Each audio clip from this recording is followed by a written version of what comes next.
4, I'd like to call to order the regular meeting of the Monee Village Board for October 8th. Please rise for the Pledge of Allegiance, please. I pledge allegiance to the flag of the United States of America and to the republic for which it stands, one nation, under God, indivisible, with liberty and justice for all.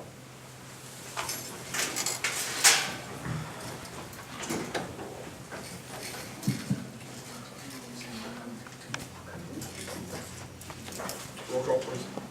Trustee Gray, Here. Holston, Present. Horn, Here. Pop, Here. Deresick, Present. and Gonzalez. Here. I don't believe we have anybody for the invocation tonight. From the public, agenda items only. Please limit your comments to 3 minutes. From the podium, give your name and address, please. My name is Larry Schride, 5123 Fairgrounds Court. Mr. Mayor, Board of Trustees. We're going to be having a discussion tonight about landlord crime-free. First of all, before the discussion starts tonight, I was looking to hear from the board here why this is being brought up in total transparency. After doing so much research, the reason why these things happen is because we are infested with drug and crime areas. That's why this gets implemented. But there's also another underlying reason, and I think I know what it is. The problem is that it affects huge companies that are doing things. And people who, like me, built my home in this town, in the fairgrounds, 19 years ago. First house to be bought and built. My wife and I decided to invest into this town. Bought a couple of properties on around 50. Now, I'm going to be up against a discussion here tonight saying I have to have a license because I don't know what I'm doing with my tenants. And also, I have to justify everything that is already on the books for codes, for state, federal, and local laws that is already out there. We have all these ordinances. This village now wants to get in between landlord and tenant agreement and say, we don't trust how you run things. We want to make sure. And I went down verbatim a lot of items on these lists, and a lot of them, again, are already in the village of Monee. Why does the village now want to assess a fee on top of all this too? Inspection fees. I have 3 small business people in this town. Studio 50, barely survived. Little pet store, barely survived. New guy comes in with the cheese store, surviving. Property taxes this year went up $845 just on one building. Studio 50, $515. Water bills went up, garbage went up, electric went up. When does the bleeding stop in this town? When do we quit hitting the people that love this town, invest in this town? You want to go after people who are, because you don't like what they're doing, do it to them that have the money, not the people who don't. We take care of our business. Carol and Tom do not need to be overburdened any more than they already are. They're the best thing that happens to this village, and now you want to put more responsibilities on them? I can't wait to hear this discussion. Thank you very much. Anyone else?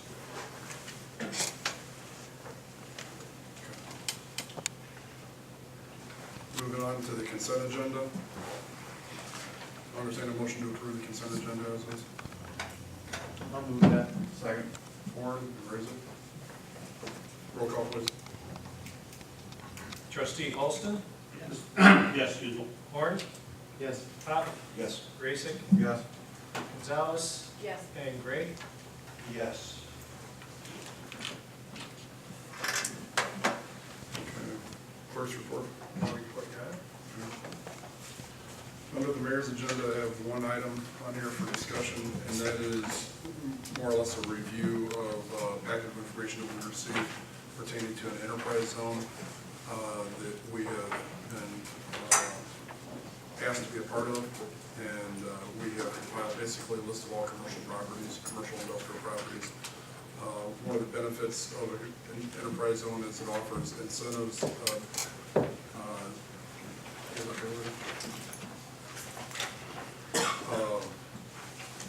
sales tax abatements and things of that sort for commercial development, for the build-outs and things of that sort. So we have, I think it would benefit us significantly, especially the businesses that are interested in developing here and new businesses and such, for us to be a part of this. This is for your review. This is the entire packet that we received from the South Suburban Mayors and Managers Association, who is coordinating a series of different zones, I think 4 in total. And, so just basic information for your review. And I believe at the next meeting we may have something, there's a very short timeline to get this processed. I believe that at the next meeting we may have a proposed resolution or ordinance that will have to be provided. And if not by that meeting, at least the first meeting in November. Additionally, there will be a meeting at Governor State University on October 14th at 10 a.m. to 11 a.m. It's going to be in the Hall of Honors building, room D1490. And that will be a discussion for any businesses or any officials or anybody else that has questions or interest in finding out more about what the enterprise zone is and how it works. And it should be very informative and helpful for everybody to get a better grasp of that. Perhaps, I don't know, maybe we can even get our video camera to engage it so that people watching at home have the ability to watch this, understand more about it as well. So that's all I have at this time. This is not up for a vote, it's merely there for presentation, but yeah, discussion? Question, so, I noticed in here, there's a template letter to solicit businesses Correct. in our area that, that would expand if they had the opportunity. Right. So, have we sent any of these letters out yet? We just received this, and I was actually out all last week, so I didn't have a chance to process it. Hopefully tomorrow, Michelle and I have the opportunity, we can get it processed to, probably, it affects more the commercial industrial than it does more of a retail in that regard. It would benefit retail as well, but it more or less it helps more of the larger industrial developments. One of the things we're behind them is identifying who all of our property owners are. A program of some sort, and I understand there's mixed concerns regarding landlord, property owner, licensing or registration or whatever type of things like that. The people who would benefit the most of knowing about this in an advanced run notification like this are probably people that have vacant property, which we don't even have any way to currently register that effectively, without just browsing through all the PIN numbers at the county based on our tax code and everything else. And that's good luck identifying if it's a trust or something else where how difficult that can be. Very hard. So, the more we can do to partner with our current property owners, where they have vacant space or whatever else, the more we can actually help fulfill our best potential. So that's one of the reasons why a registration program of some sort is a good idea. But any other questions about the enterprise zone? Okay. Hopefully we'll read through all that. If you have any questions, call me through the week or whatever like that, and we'll discuss it. But go to the meeting on October 14th. It should be very informative. So, that's all I have for the under the mayor's agenda. Under the officials report, Public Works. I have a couple things. The crack and ceiling is still being worked on. We are finishing up in the fairgrounds. And I believe beginning next week, we'll be looking into country metals and then moving forward with that. The stumps that you still see out there are going to be starting to be pulled next week. We'll try to get as many as possible during the week. Obviously, time is limited and depends on what else they have going on, but they are going to be start pulling out the tree stumps also, again next week, so hopefully they can get around to get to as much as they can. And one other thing, and I don't know if our superintendent was gonna talk about it, we did get our salt delivered for the winter season this year. We are all set for the season, and the cost we got it, which come out of motor fuel tax, was $8,900 for our salt for the season for the winter. We went through pretty much everything that we had last year, obviously with the bad winter, but we are all prepared again, once again, as we are for every year, for this season already, so that's all I have for tonight. And I know that the salt is an issue because last year there was a number of municipalities that ran out. Again, a commendation to our superintendent. When other municipalities couldn't get it, it was because they weren't, I won't say this in every case, but the reason why we got it last year on short supply was our superintendent was willing to meet the truck at 3 o'clock in the morning on a Saturday morning to receive the shipment. Other municipalities couldn't get it because they weren't willing to brave the early morning and the cold and everything else to get delivery. So thank you again to DJ for doing a phenomenal job of thinking ahead and being adapted to the situation there. Parks and Recreation. We've got just a few short things too. First of all, the women's self-defense classes that we're going to start have been postponed for a little bit because of injury to our teacher. So we'll work on that. We'll let know of any further dates. The women's the taekwondo and the karate class, they're in session now until November 11th or 12th. And there's still spots available in the karate classes that takes place Tuesdays from 6 to 7. It's for kids from 10 to 18 years of age. And there's 5 classes left, at a prorated rate of $25. There's still space available for the Zumba classes that are being held at the Fireman's Park building. For punch cards, there's $40 for 8 classes to use anytime during 4 times in the week. The class times are Tuesdays and Thursdays, 9:30 to 10:30, or Monday and Wednesday evenings, 7 p.m. to 8 p.m.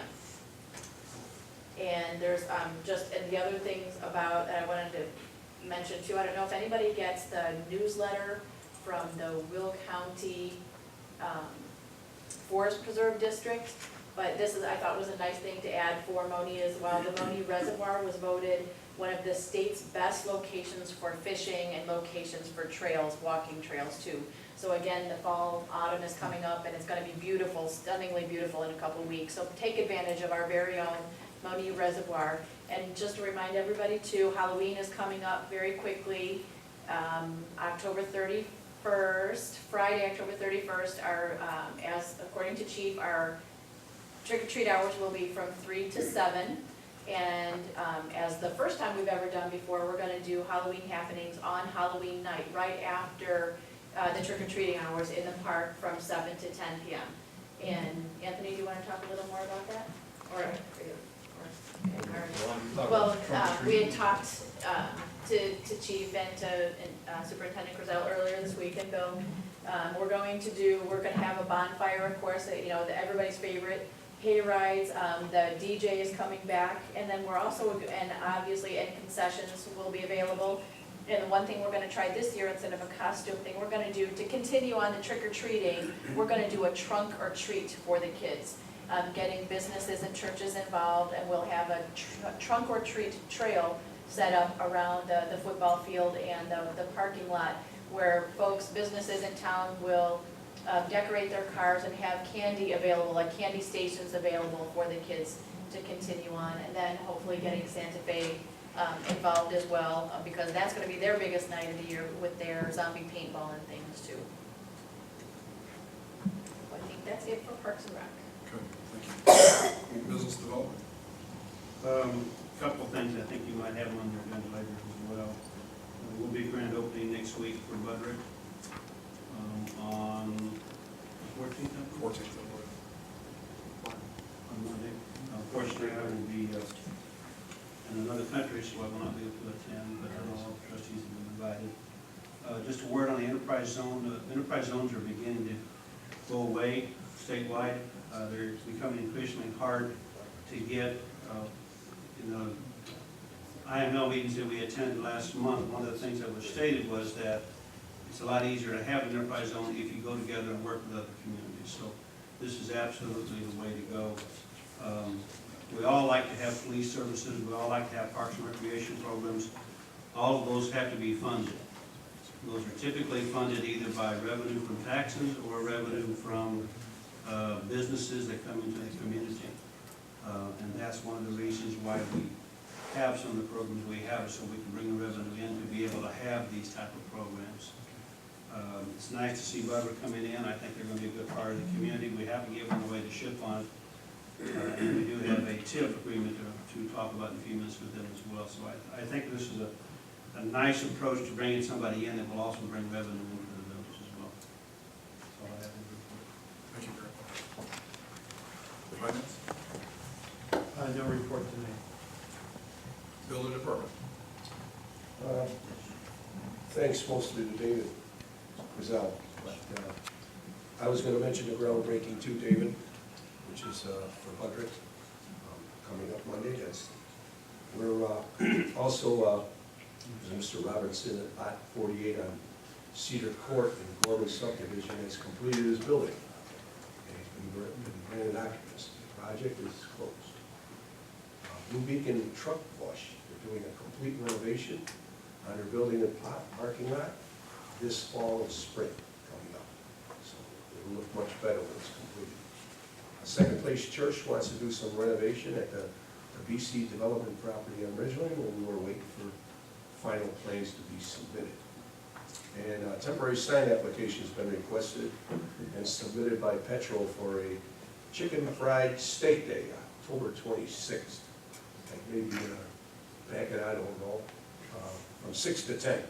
They're giving chicken fried steak day $5.99. So for what that's worth, end of report. Okay. Thank you very much.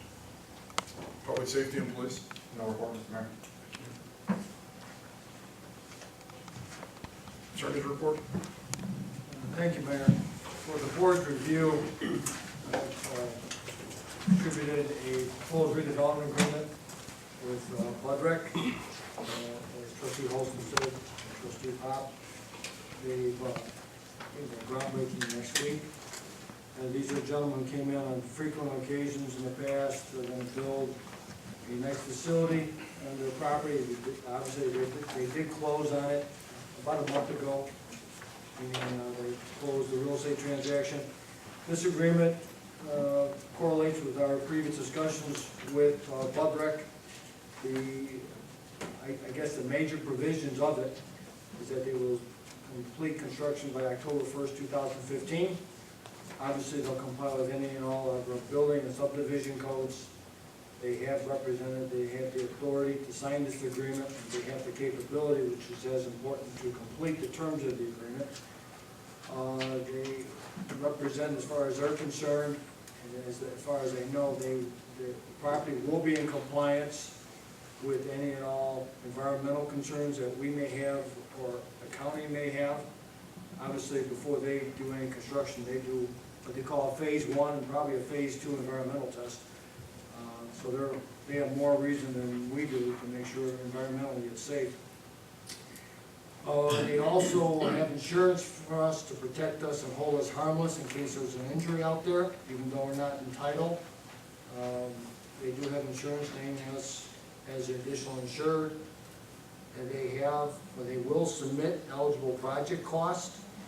The cost of this project, I believe they said, is roughly $7 million, which includes the cost of the land. TIF eligible cost. They are asking the amount of $2,000,000, it's $2,000,183. I think the most important thing of that part of the agreement is that this is all based on revenue generated from them.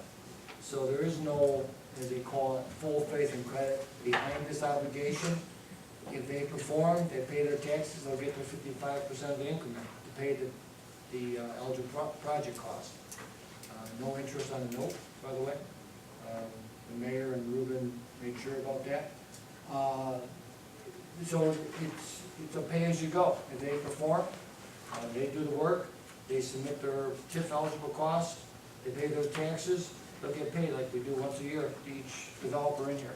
There is no bonds behind this, so if God forbid something does go wrong, financially the village isn't responsible.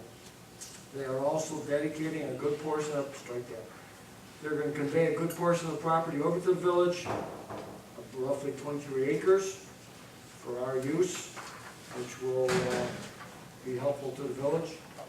We do have some obligations that we talked about before from an infrastructure standpoint. I believe we had discussions with them about installing the water main, which has got to be, strike that, which has to be installed by May 1st, 2015. We have a sanitary sewer line we have to install. They talked about the elevation. And they will initially install the industrial drive surface, then we'll have to repay them for that, but ultimately that will be our responsibility. That cost me $135,000 ballpark. And as I indicated before, we will issue a note to them. A note's a promissory note. We will pay them as long as they do complete their obligations as set forth in this agreement. Very similar to what we've done with everybody else. The major difference is in years in past, we pledged a lot more increment. In this situation, we agreed to pledge 55%, which is very competitive compared to a lot of other situations. We also agreed, we'll see if we can extend the tip, but we're not obligated to do so because that's out of our hands. We will sign a note with them. The mayor will execute a note which they could use for future financing. But once again, not to be repetitive, but it will be. It's only as a pay-as-you-go TIF note. So they perform, they get paid. They don't perform, they don't get paid. If they pay their taxes, just like we will next week with HSA, straight that. Hickman, Schaefer, and the other companies out there, Northern Builders, NEI Hickman, they got approved payment of the real estate taxes, we reimburse them. It's the same situation. Other provisions in there are standard provisions where they hold us harmless. They represent they have the capability and the financial capability to complete this project. They are relocating from the southwest suburb. They will use their best efforts to hire Monee residents that so qualify. And again, they'll have it completed hopefully by October 1st, 2015. Larry, may I ask, didn't we also figure into that pump station? For the infrastructure improvements, Yeah. A lift station, Oh, yes, okay. that's gonna be on us. What's that? That's gonna be on us. and that's That's our responsibility. And until such time as the lift station's installed, we may have to treat it like we do out in the wellness and the entry. So we're gonna try to get it done as soon as possible. If I could, Mr. Mayor, follow on what Larry said, I think there are a number of nice things that come out of this that are significant for this kind of a project. And by the way, we got this late from the Will County Economic Development again. I think we should be grateful to them for providing us. They don't always just do everything for the other side of the county. They did actually provide us with this lead. As mentioned already, we're going to get 23 acres that will be conveyed to the village that can be used for parks, recreational, for some other project that we deem in the future. 70 jobs are being created. The same language as we put in the Culver's contract, infrastructure or consideration to the village residents for employment for both construction and once you're in business. I think that's an important one, to be able to work with new people as they come in to try to find jobs for people who already live in Monee. And then the infrastructure, which includes the sanitary, as Larry mentioned, and also roads, the water. That provides us opportunity to grow down the future, and a through road that would go all the way to, I believe, Cleveland, yeah. So again, I think this is all good for the village. It's good for us from a future point of view. We didn't give away the ship for this. That money's already in the TIF, so I think it's a very good way. And congratulations to Mayor you and Ruben for the negotiating and for Dave Griselle for presenting his expertise. would make a motion. What's that? And with that, I would make a motion. I don't think we can. I would prefer not personally, only because I want to make sure the board has an opportunity to read it thoroughly. Because the board only received it today. I would request not to make that motion. Okay, I thought we had to have it. It's, Larry, What I did, trustee Halls, I think I brought it up last board meeting to table it to tonight.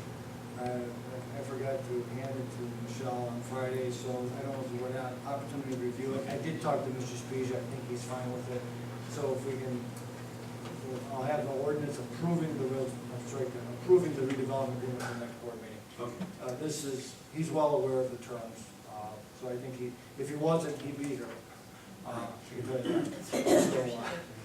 I think we'll be good for the next board meeting. Okay. this gives everybody a little bit of time to review and make sure there's not anything that we missed that is inconsistent with what we agreed to at the previous meeting. And that's actually what I was gonna ask too, and I know this is lengthy and everything, but everything that you just stated is pretty much everything that we've talked about kind of ad nauseum for the last 4 months, so nothing major has changed since our last conversation. No, ma'am. No, we reached that happy point. And if I could, just on the side note there, what Trustee Olson brought up about the infrastructure and such, property doesn't necessarily move very fast. You know, in our economy, it's recovering, but it's not recovering quickly. I did meet with a broker yesterday who's interested in assisting and representing the property immediately to the east of that. So the M2 zone property that's between Aggie's property, as we refer to it, and Iroquois Paving, there's somebody that's been recruited to help broker that. So, you know, we're trying to move things along. They're inquiring as to what infrastructure we had and all that. I said, well, we're getting there, and helping them understand what was going to be available in the short term. So that does help. It adds value to that potential.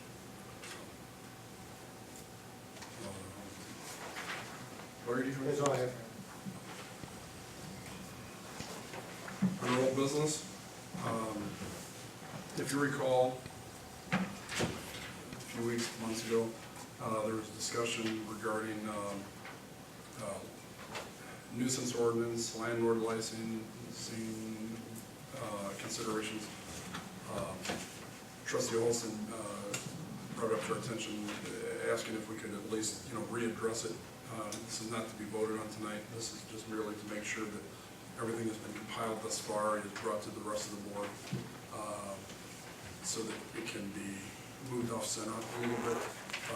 Trustee Olson had been working with various staff to compile some of this information.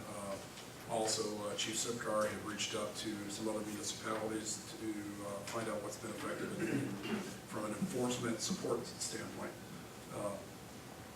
That being said, there's two different, I'm not going to say two different versions, there's two different documents available for you to review there. One is a combination of things. It's more of a rental licensing thing. The other, I think, focuses a little bit more on the nuisance aspect of things. But I think whether it be one ordinance or two ordinances or whatever the case may be, there's a potential of gathering the information necessary from this, and it might be a legitimate opportunity for a committee of the whole to discuss the details of this more significantly, because it is not to be exhaustive, but it's important to make sure we get it right so that we're not hindering those people that are part of our community that are effectively helping us take vacant properties and make them effective, useful, contributing parts of our economy.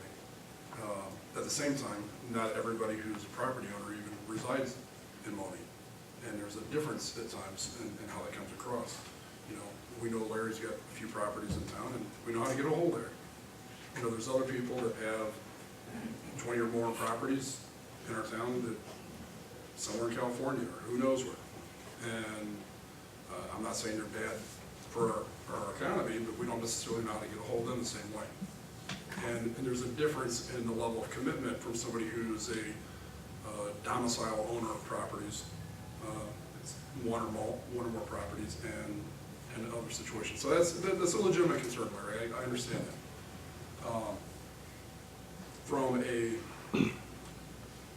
economic development perspective, there's another aspect that needs to be brought into this, and that is we need to be able to identify who our property owners are for commercial and industrial especially, from the aspect that if we want to work with the vacant properties, we've had people come to our town saying, hey, I'd like to do something at that particular property there, and we don't always know how to get a hold of the owner. I think, Janet, you're sitting in the room, you know that you were interested in a couple of parcels or buildings that were existing, and how do you even get a hold of it? You can call the county, but that doesn't mean that the county even knows a phone number somebody can actually talk to. Larry, you and I were talking about a situation, a number of properties, and as an attorney, it's not even easy. No. So having some way of having a registration of property owners comes in very useful. We have a situation of what happened in near Ridgeland where the fire department was having a difficult time trying to deal with things, because there's no registration of property owners. Don't know if it's bank owned, don't know if it's different things like that, but at the same time, you have other situations where you have, especially on commercial properties, I'll use UTI as an example. Here you have High Street Properties is actually the property owner. NEI Hiffman is the property manager. You have UTI as the operations of what goes on there, and it's actually serving Mitchell. So you have 4 different entities that are effectively involved in the process, but depending on the aspect of what's going on there, who should you reach out to? So there's some aspects of that where if you know who the property owner is, which is High Street in that case, that helps, because then they can defer us to NEI Hiffman for if it's a maintenance issue or something like that, or whatever the case may be. But it helps to have some way of identifying who the owner is, who's the responsible party in order to get things done, and actually to help them move a vacant property into some functional part of our county.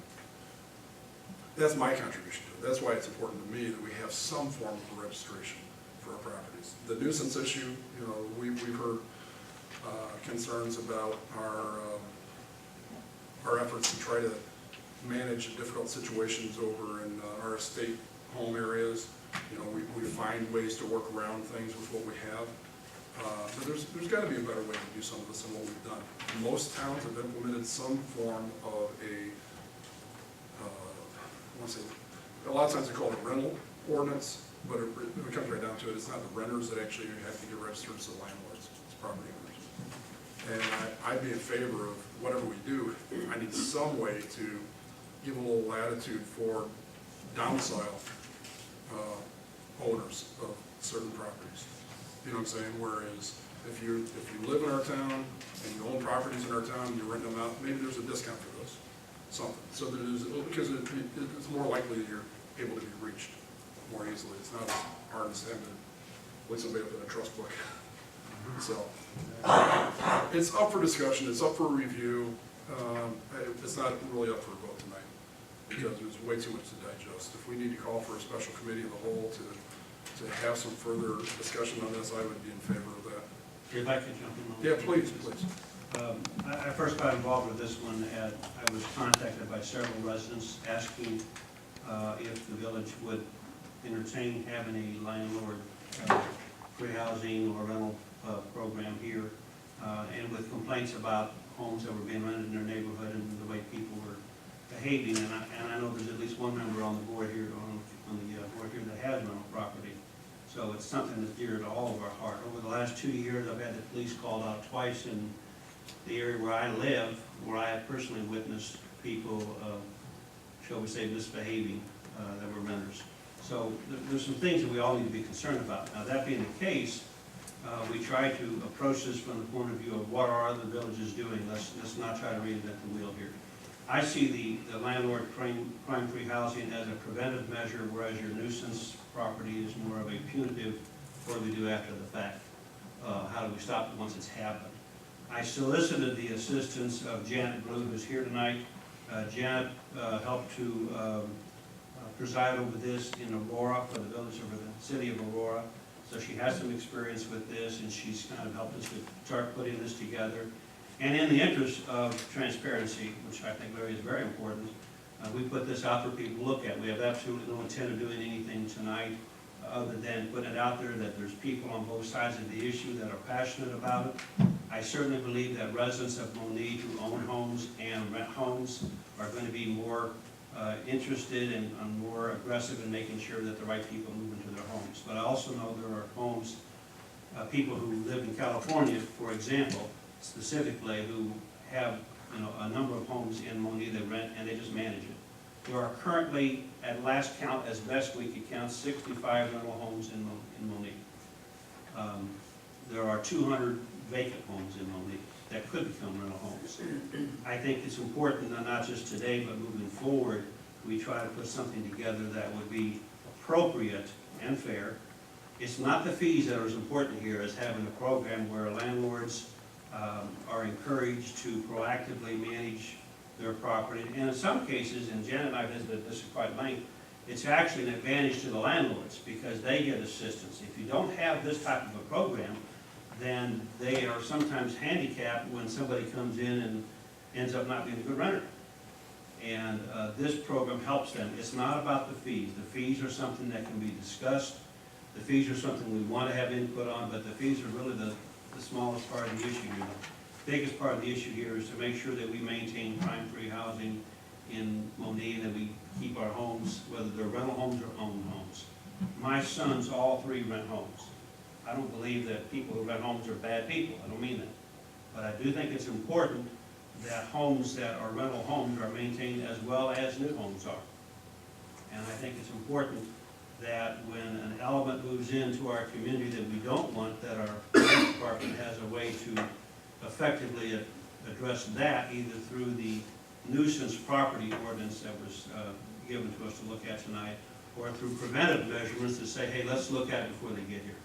Yeah, David, if I may, one of the things I think is a key point that you brought up there is the fact that in most municipalities, the landlords, while initially not real favorable on this, found this to be a great asset to them. If you have somebody who's a bad tenant, you want the help of the village to leverage getting them out of your property. And that's where the assistance comes in, is because if it's by ordinance, you have to adhere to the ordinance, and your contract or your rental agreement stipulates on the terms of the ordinance and things of that sort. That's the way it actually benefits the landlord, because you say 3 strikes and you're out, or whatever the case may be. That's the way that provision comes in and kicks in. Janet, do you want to come share a little bit about your exposure with Aurora, how that went? I'm a landlord. I'm Janet. Tell us who you are. Yeah, I live at 5211 Orchard Trail. I'm a landlord. I have a home in Aurora, and when I moved here, I rented it out, and the Aurora police actually run the crime-free housing there. And I wasn't in favor in the beginning. It was like a fee. Why should I pay someone because I'm renting my own home? But in fact, when we went through the process, it was very, very well orchestrated. The Aurora police they took responsibility for the training themselves. It was 2 officers who did the training for all of the landlords. The landlords could not get a license without going through the training. If the landlords did not live in the area, they had to live within, say, 50 miles of the area, or have a representative named, and the name and the telephone numbers with the Aurora Police Department. So we went through the training, and then when the inspector came out to the house, he pointed all sorts of things out that you probably wouldn't notice if you lived in it. You know, electrical things, all sorts of things, the fire alarms, the carbon monoxide alarms, all of that need to be updated regularly. But if you don't see it, you're not going to remember that. And of course, your renter's not going to tell you, hey, that needs to be updated. So we went right through the house, and there wasn't a lot to do, but I really appreciated the fact that someone said, you really need to bring that up to speed, and it helped me a lot. Plus, it helped the renter in the house, because I'm not allowing them to live in a substandard home. It's a home that was up to the standard that I would live in, and so the renters were really appreciative that we did bring it up to standard. But one of the most important things for me, as then I was a single parent, and was the fact that every renter had to sign an addendum to their rental agreement, whatever the agreement you set out. The addendum was written by the Aurora Police Department. They went through it in the training, and their advising us to do a background check on everybody in the rental home. Some people in there had their mothers in there, and they were saying, you don't have to do it, of course, on your family, but you have to be sensible. And I had a family of 6 in my home, and I asked them for their names and dates of birth. I did all their background screens, showed it to the police. They don't want to actually see it, they just want to know, did you do it? And signed off on that. And so they know I'm being a responsible landlord, because I want to make sure not only are people not going to trash my house, but you know, that we want people in that house that are going to be responsible citizens for the neighbours as well. It's not just me. So there were so many positive things that I'm absolutely an advocate of the program. When we moved to Monee, I lived next door to a rented property, and I've had, I mean, several times looking out the window and seeing the police run through the backyard thinking, what the heck's going on? You know, you don't know what's going on. And so I personally think it's a great benefit to the village to have some kind of consistent way of knowing who's moving in and out of the village, because you absolutely don't know that, and that the building and the grounds are being maintained to a consistent level. So I'm certainly all for it. Does the board have any questions for Janet? Jen, I had a couple questions concerning the cost. What was the cost in Aurora of the licensing? The license was minimal, it was like $25. It wasn't a big deal. But if you did not attend the training, you would be fined by the Aurora Police of $100. Okay. And then, And the training was free. okay. And then somebody did a walkthrough with you on that. Was that a police officer or a? It was from the Aurora Housing, Code And then when they walked around pointing things out, did you have to do some upgrades?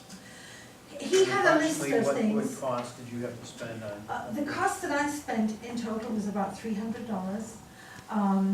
But one of those was major. The fence was bowed, and I should have fixed it. I didn't fix it, so I had to get it fixed. So it was, that was probably the most major thing. But little things like he checked one of the outlets, and when he put his instrument in there, the wires were back to front, so it wasn't safe. I didn't know that. Sure. And so a lot of small things. But he had a list of things he was going to check, and they give you that at the training. Before the inspector came, I went to the house and walked through the house and gave a copy to the renter and said, this is what he's going to check. So we went through it together, and so when the inspector came, at a time that was convenient for me, we just went through it, and he checked off stuff that needed. So do they do an inspection every year? The- Or anytime you get a new renter? When you get a new renter, it'll be done then, and then I think they're going to do it every 2 years, because this is a new program, so it was just enforced last year. So every 2 years, assuming that there are no issues at all. So I think one of the things I'm hearing though is that if a policy like this was put in place, it also helps, I would imagine, if there's a safe, not just nuisance, but a safe housing environment like that, does that have any effect on your insurance? I would think it almost would help. You know, I didn't even think to check that. That's a great idea to speak to Because them. I would about think that. that if you make sure your wiring's right Right. and other things, that there could be Right. potential safety issues. Right. I didn't think to ask that, but it's certainly something I would recommend to them. In the addendum, you actually sign to agree to all of the village ordinance as well. So there's no reason, there's no repercussion for them to say, oh, I didn't know that. It's all there written to say the noise level, and how many people live in the house. That's another thing. You might think you've got 6 people living in the house, but in fact, there might be 13. And That's exactly what happened to the house next to us. It was rented by a lady who was our age, who immediately moved her children in. By the time she was done, there was 3 families, all under 21, living there, 8 kids. And then after they left, we went in and found crack, or evidence of crack. Right. So that's the kind of another. stuff you have, with this, you hopefully be able to avoid. There are, in some of the people at the training owned apartment buildings, and one of the owners lived out of state, and he, the addendum for an apartment building also included a paragraph where if the police were called and there was a nuisance at the apartment, and they asked to see, you know, whoever was the responsible adult, and he wasn't on the list of people who should have been in the house, they have the right to come into the house and speak to the owner and either get them out, because the owner might not know that they're actually in the house. So the police were given that authority to do that by the landlord signing the addendum and having the renter sign the addendum as well. They all have to sign to say, what's going on. Some of the apartment building owners even give the police a key and said, if you can't get in, here's a key. So they really like the fact that they weren't going to be there and someone is looking out for them whilst they're not there. Have you ever received calls from the police department for violations of No. the renters doing anything? No, I haven't. Again, this is the first year, and the inspector was very good in terms of looking at the building and the grounds, but I've not had any. So it was just instituted in 2014? 2013. So, and I would just say too that the city of Aurora is quite sizable compared to the village of Monee. So probably to the extent, chief, you probably wouldn't or have as much to do policing rentals as the city of Aurora Police Department. Well, in truth, I don't think it was meant for them to police them. I think it was meant for them to know who's in the houses and know that the houses that are rented, the landlord has taken that step to do as much as we can do. You can think someone's a solid citizen and they pass every kind of background check, but they still, tomorrow's a whole new day. So I think the police have just wanted to know, as far as they could possibly know, that we as landlords have done our best to make sure we truly knew who was in the house. If the background check did come up with someone who was a felon, they weren't saying evict them, but now you know. But now you know, that's right. So that's the difference. To be forewarned is to be forearmed. Absolutely. So, Mr. Scheib, then, from the conversation that we're having now, do you see the difference why we're at least having the conversation and the kind of, the rentals that you have as a landlord is different, kind of the way that we're looking at it? Do you agree? To a point, not somewhat, but not completely, because you can take those same scenarios, have a homeowner buy a home, come out, police don't know who it is, go in and find crack in his house. I've had neighbors down in my subdivision, people running through in between the houses. They're homeowners. This is not just pointed out to just landlords. This also happens to homeowners. And I guarantee you in this town, if you look up the police records, the most of the police calls are designated to homeowners and not landlords. You stated we had 65 rentals in this home as houses. We have over 1,700 homes. Do the percentage. So I'm just questioning everything, every tactic. All these ordinances are already set in stone for village ordinances and for the codes, have to be inspected. Fire department comes through, the building inspector, Tom, comes through. All these people, all this is already set in stone. It's just that you're looking for an agreement in writing that I'm going to get somebody in my building, I'm going to do a background check, but maybe next week this guy's going to go berserk, go off the deep end, pull a gun on somebody, and he was just fine. Absolutely. So I need to know right now, what is the difference between homeowners and landlords who rent? We're people. That's it. There is no guarantee about anybody, any place, anywhere. And you're I've been a absolutely right. I've been a landlord for 17 years. We need to direct the conversation back up there, if we can. Just one point on that. The Aurora Police Station, the Aurora Police did say that one of the reasons for bringing this into being was to create a crime-free area. Now, of course, Aurora had major problems. It's the second largest city in the state, used to be the motor capital at one point. Since this program has been instituted, in 2013, they did not have one murder. Sure. So And it's virtually huge. every village in this area has crime-free housing. Yeah, I think one of the things, It's not something I think one of the things to keep in mind here for everybody to realize, the chief helped us out on this, but there's two aspects, and I'll address one of Larry's questions or comments, and that is, what's the difference in a owner-occupied environment and a renter-occupied? The owner-occupied has a vested interest in the value, maintaining the value of the property in theory, more so than somebody who is simply using somebody else's property. The second part of that is, Chief, help me out on this enforcement side of it, but if somebody is involved in a crime type situation, if it's drug seizures, things like that, you can potentially go after the assets if they're owned by the person who is involved in the crime. But if they're not owned by the person that's involved in the crime, there's a limitation of what you can deal with. Oh, and that's correct, but, when, the thing that we have to remember for, as far as law enforcement goes, law enforcement is reactive, when it comes to this. Being proactive to try and prevent some of this before it happens, I think is where the first part of this program is. The nuisance ordinance, one of the reasons that I was involved in it is because we react. And every one of those things is something that we would look for to be able to do something to help somebody out. And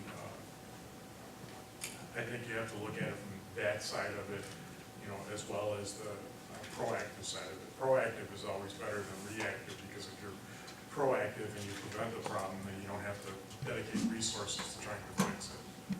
That would be my only input. And if there's problems on the property, be it police, code enforcement, whatever else, if it's an ordinance violation of any sort, it goes against the property owner, regardless. If there's water bills, if there's things that are out of enforcement issues, out of compliance like that, the property ultimately could be liened, or whatever the case may be, for the fines and penalties associated with that.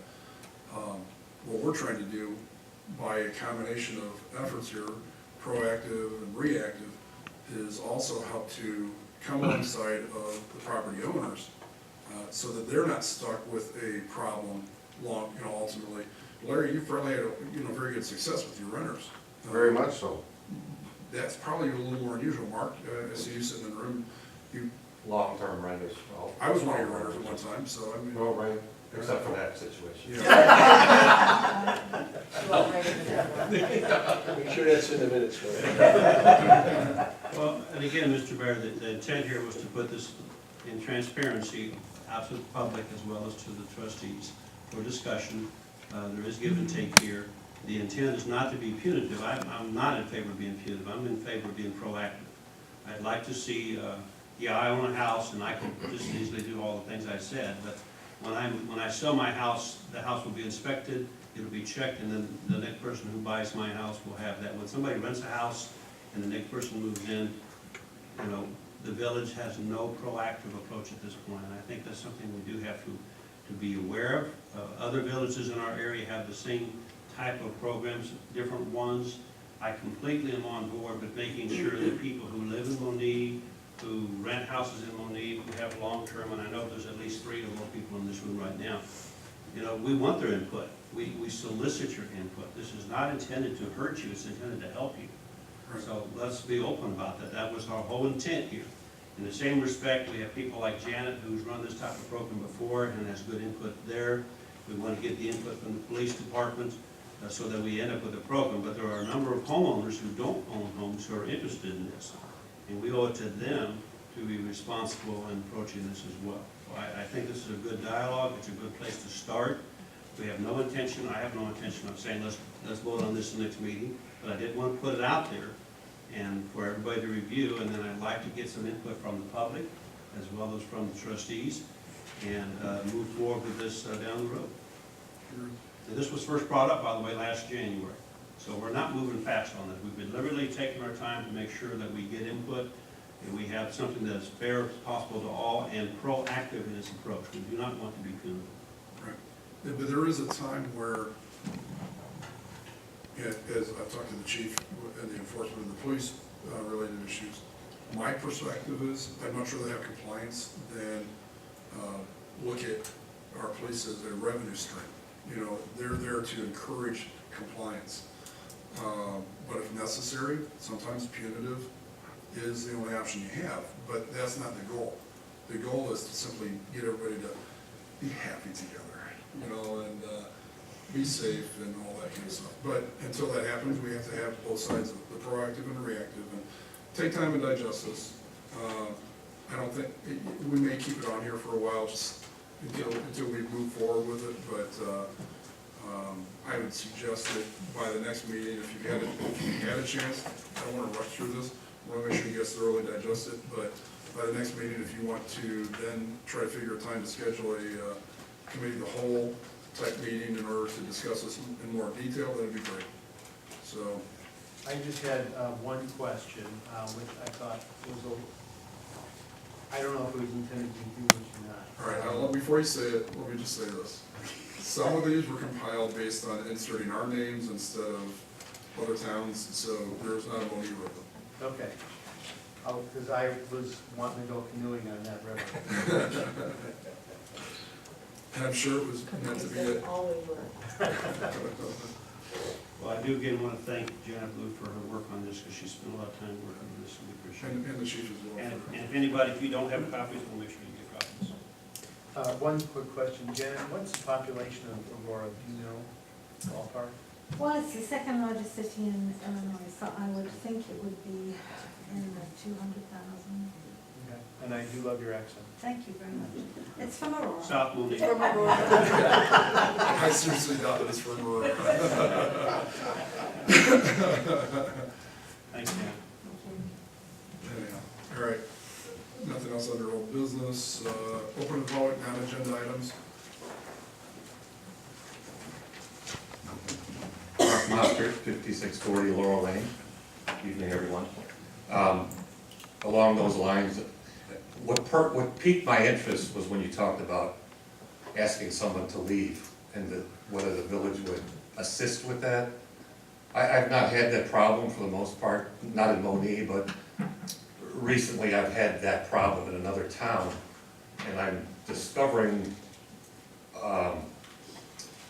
what it might take to, quote, evict someone from a property. Maybe Larry knows more than the rest of us, but I'm finding, I've heard horror stories in the past about asking people to leave, and from what I've gathered, it's very, very difficult. Larry or the chief, Yeah. can respond to that? You're right. I mean, most villages don't like to get involved, partly because of potential liability.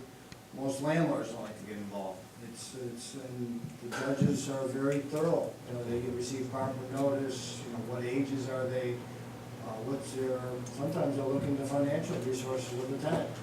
So, but you're right, most villages take the position that it's up to the landlord, because it's more landlord responsibility than the villages. But to evict someone's not the easiest thing in the world. Right. So, I think you referred to, But if you have a signed addendum, as Janet referred to there, if you have a signed addendum by the tenant when they sign your lease agreement, and I pity the landlord that doesn't have an agreement, because that's even harder to deal with. well, that's the first step, yeah. But when you have that agreement, and you have that addendum that is consistent with the ordinance, it stipulates that they agree that they abide by the crime-free, blah, blah, housing, all this kind of stuff, else they know that they will be evicted. That's an agreement in advance. So then if a situation ever arises subsequent to that, that is extra support for the police or the judge, or whatever the case may be, to assist you with being able to remove them from the property. Chief, is that, well, you've talked to other departments as well. It's accurate. When, especially people enter into verbal agreements for rental, you find that the laws in Illinois favor tenancy versus landlord ownership. And tenancy, it can be established within a week's time if somebody is agreeable to it. So to have some sort of format to be able to move into this, and to have something signed, documented that says you can be asked to leave for these reasons is always going to be more helpful when you bring that before a judge, because the judge will look at it and say, you knew this before you moved in, and you did this anyway in spite of it. And that's the proactive part of it. And just for giggles, Aurora's 199,963. Pretty close to Jan, too.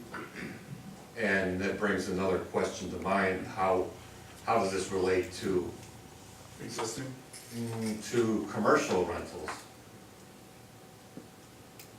I suppose we've had situations, Chief, you know of some, I know over in BC Development where we had some issues over there at one point. And generally speaking, when you have a commercial lease, it's generally quite a bit more extensive than a residence leases are, and usually there's a lot more clauses in it for you to have somebody moved out ahead of time, and those usually involve how many times the police presence has been at your building, what it was for, criminal activity being perpetrated out of it. It's not quite the same as residential, because, again, tenancy is the thing that the judge is gonna look the most at, not necessarily commercially, but residentially. Oh, sure, so as a domicile, it's gonna be a different They're gonna look at it approach. a lot different. Yeah. Okay. My other question was about Budrick Trucking. I apologize, I got here late, but, you know, my property, my Rat Farm property is almost adjacent on Sunrise Drive. Did you speak to the fact, did you talk about the improvement of the roadways there? Yeah, not tonight, we didn't specifically. In the past, we have addressed the desire to extend the road past Northern Builders. So industrial is gonna be completed up to the entrance of Budrick, which will be at the east edge of that property, Agnes' old property. And then ultimately, we'd like to extend, and I believe Larry's been contacting Northern Builders, who is supposed to have completed that roadway for us going north all the way up to the truck stop. Right. But the requirement for them to complete that was upon them building another building there. We're going to see if we can get them to let us build it and impact the property for that expectation later on. That way we can get the road open as an FAU route, which then means ultimately we can get better grant support for improving it. But we have to have it cut, we have to have it go all the way through first. And frankly, with the potential of, with build out of the airport or whatever else, we don't know where the truck traffic is gonna go, but we prefer to go down that side that's going all the way through town and just turn up all our in-town streets unnecessarily. So short of Northern agreeing, there's no plan to go We don't, to we could do it ourselves, but then why would we do that if we got a commitment from the property owner to do it? So if we do it, it's gonna be with an agreement that they're gonna reimburse us for it after the fact. But we do intend to bring water and sanitary, I think close enough to your property that it could connect. So it'll come up Sunrise, It'll north turn- on Sunrise? It'll turn north on Sunrise. But that doesn't necessarily mean the road will be No. completed? Not necessarily, two different issues. Okay. Yeah, because I know we've also committed to making sure we have water to Graylar by then, ideally by the end of this year. But, so, that's where we're at. Well, it's good that Brady's property is gonna be improved, that's great. Yeah. And it's good to give these outsiders incentive, Sure. but then we should talk about maybe the Chestnut property, Well, my hobby property, I know, and there again, I think, everybody, as far as the village yeah. helping out. I think that the thing to keep in mind there is the TIF district funding is intended to be for the support of property consistent with the zoning. And it is not intended to be used for inconsistent zoning, which means that if it's being used for residential and it's in a commercial TIF district, ideally, if it's zoned for commercial, we wouldn't encourage the use of increment funding to support the perpetuation of residential, when in all reality, that needs to be, Well, it doesn't necessarily need to be increment funding. well, that's what tax. Well, Well, the fact that that's part of it it. has to be, it cannot be for residential. Right, but my point is, especially if it's zoned commercial, and, it should be for consistent use, so. By statute, it has to be for industrial. not for- Well, that's not the way I read the agreement, but maybe Larry can. If I think I know what you were alluding to, the other issue is, trustee Nelson and the mayor were indicating, I think the other issue to consider, most TIF eligible expenses are land acquisition, infrastructure, engineering, major costs like that. If it's for renovation purposes of an existing building, that's touchy at best. Budrick is brand new construction. We have another developer coming in, land acquisition is the biggest cost. Out of $8 million, there's $2 million for TIF costs. And those costs are pretty well delineated in the statute. And the village has got to be careful for our sake and along the taxing districts. Well, a lot of villages have facade programs where they, That's a separate issue than the TIF. They put money off to the side. I know Tinley Park does it in Frankfurt, they have a line item for that. And they improve their downtown area, and they'll have a separate line item every budget year. But it doesn't, well, maybe we should consider that sort of thing, because That's fine. there's nobody else doing it but me in the town, as far as I can tell. Right, and there again, and that's fine, but typically that's an additional, if it's a business district or whatever the case may be, that's usually a different, where I believe that would be a business district tax is also imposed on top of that. yes, you're right. So in order for that to work, for you to get that incentive opportunity, whatever you want to call it, it's based on the fact that there's also an additional tax to make that happen. So you're creating a tax in order to give the tax back to somebody who's gonna do what you're expecting, so you're already doing Yes. without that being necessary. Well, what about the TIF fund itself? I mean, can't the town, the village participate in like Out of what monies? the TIF fund? No, we can't use the TIF funds for things that are inconsistent with the TIF eligible expenses, which are by statute. We can't use them for inconsistent purposes. Yeah, I would recommend it to the previous administration and this current situation. With TIF eligible expenses, again, it's spelled out as Mr. Speecher did for Bud Rec. He gave us a line item. The cost of the land was $600,000. His infrastructure, those are all TIF eligible expenses. 30% of the mortgage interest, engineering, legal, accounting. But facade or cosmetic, I don't think so. And that's questionable at best. And we're not gonna get into a situation where. That's not the way I read the agreement. Agreement with who? The TIF agreement that the village has made with, that's in existence, the TIF number 3. With an existing developer? Well, the one the TIF number 3. You know, every developer who comes in, whether it be Bud Rec, Northern Builders, Location, whatever it might be, we have a specific agreement with them. It's usually 30 pages long, and they spell out, and the board's got to approve the TIF eligible expenses. That's, to me, that's critical. Well, that's why I'm asking, if, you know, for that particular property to pursue, If you got business, something business-wise you want to do with that property? no. Not at this point, anyway.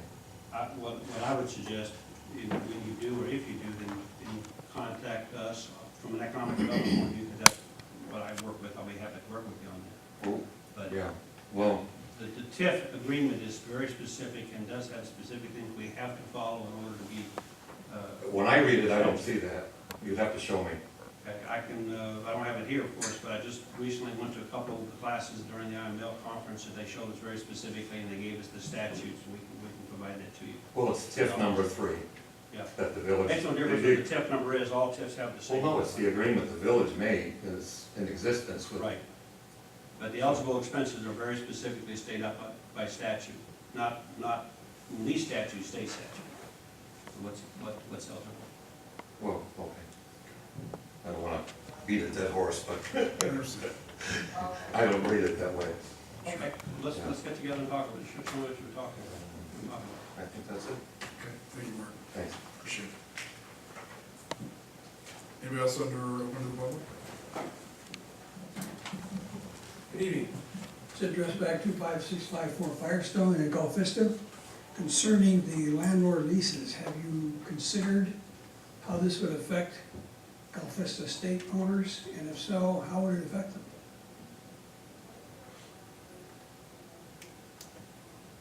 Excellent question. Good question. Okay. I know we had this Do you discussion buy your already. properties? No, it's a very large landlord. You rent the land, That's correct. but the Buildings are all. buildings are yours. Okay. I think that would be excluded if the buildings are yours, but if you don't own the building you're in, you're renting that as well as the land, then it would be. But they actually are paying rent. They own the building. That's why I bring it up. I'm curious what the ramifications would be. We'll double check.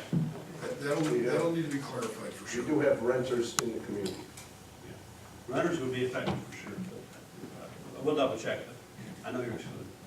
The question for the chief. We have a new manager. Do you have a contact phone number for someone with ELS in case we have an emergency in the community? If they don't contact us when they change ownership, then we do not. Okay, so you probably have a phone number of the previous manager then? Yes. Okay, we'll address that. Thank you.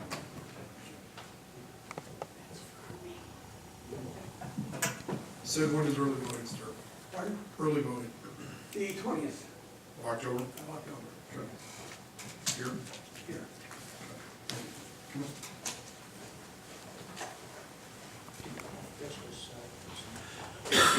Good evening, Noreen Bourne, Fusion Public Library District. How's everybody tonight? Good. That's good to hear. I just wanted to bring you up to date on some things going on at the library. Our parking lot this month is going to be redone. We worked out intergovernmental agreement with the village of Peatone, and Iroquois Paving from Monee is coming to do it. Sometime during the month, I don't have a date yet, they're doing it depending on the weather, but it's gonna tear up the whole parking lot and redo it, and it's gonna be 58 spaces of parking, which will be lined, which is nice, everybody will be going in the same direction. Also, we're part of CALA, which is the Kankakee Area Library Association. The month of October, we're featuring the book All Quiet on the Western Front. There's programs going on throughout the Kankakee area. The next one we have actually in Peatone is on the 23rd at the high school, 6:30. It is the life of a soldier during World War I. So if you're interested, check the library website. You have the information there. Also, some area patrons decided they wanted to start, a Friends of the Library group. The next meeting is on Monday, the 20th of October at the library at 11 o'clock. Thank you. Thank you so much. Anybody else? Heidi, could I ask you to share you're participating in a campaign for a very dear friend of ours? A very dear friend of ours. Just, as everybody knows, October is Breast Cancer Awareness Month, and there are a lot of events going on this month. Myself and several of our neighbors and friends are participating in the American Cancer Society Making Strides Against Breast Cancer Walk this coming Sunday in Orland at Centennial Park. It's a 5K run, walk, non-competitive event. That we've got a small team, and of course all proceeds go to the American Cancer Society Making Strides Against Breast Cancer, and the American Cancer Society Breast Cancer provides programs, wigs, rides, support for breast cancer survivors and victims and their families as well. So again, a very worthwhile cause. If anybody wants to join our team and walk with us or make a donation, I have the link available after the meeting as well, so thanks for that. Thank you very much. If I could, excuse me, if I could make one other announcement. Sure. Monee Historical Society, formerly the Monee Creamery group, is meeting tomorrow night at 7 o'clock at the Village Community Building, and open to the public if anybody would like to attend. They've got some exciting things going on. 7 o'clock tomorrow night. Thank you. Nothing else? I believe we have one item for executive session on regarding litigation of personnel. Yes, sir. I'll entertain a motion to go into executive session. I'll make that motion. Second. Raisik, Horn, roll call please. Trustee Horn? Yes. Pop? Yes. Raisik? Yes. Gonzalez? Yes. Gray? Yes. And Olston? Yes. 8:47. Thank you. 7:40. 8:20 on October 8th. We'll return from executive session. I'll take a roll call on it, please. Trustee Gonzalez? Here. Gray? Yes. Olston? Present. Horn? Yes. Pop? Yes. And Raisik? Present. Okay, motion to adjourn. I'll make that motion. Second. Yes. All in favor?